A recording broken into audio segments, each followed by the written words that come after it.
India അതിർത്തിയിൽ ബ്രഹ്മപുത്ര നദിയിൽ ലോകത്തെ ഏറ്റവും വലിയ അണക്കെട്ടിന്റെ നിർമ്മാണം ആരംഭിച്ചിരിക്കുകയാണ് ചൈന. ടിബറ്റിലെ ബ്രഹ്മപുത്ര നദിക്ക് കുറുകെ $167.8 ബില്യൺ ചെലവിൽ നിർമ്മിക്കുന്ന അണക്കെട്ടിന്റെ നിർമ്മാണം ചൈന ജൂലൈ 19 ശനിയാഴ്ച ഔദ്യോഗികമായി ആരംഭിച്ചു. അരുണാചൽ പ്രദേശിലെ ഇന്ത്യൻ അതിർത്തിയോട് ചേർന്നാണ് നിർമ്മാണം നടക്കുന്നത്.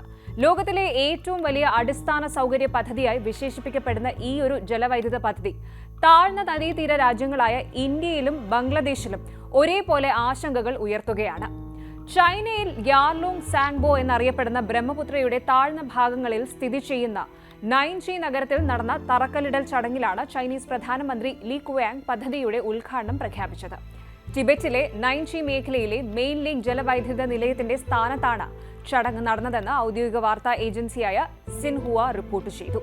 ലോകത്തെ ഏറ്റവും വലിയ അണക്കെട്ടായ ചൈനയുടെ തന്നെ ത്രീ ഗോർജസ് ഡാം പദ്ധതിയെയും പിന്നിലാക്കുന്നതാണ് ബ്രഹ്മപുത്രയിലെ ഈ ഒരു പദ്ധതി.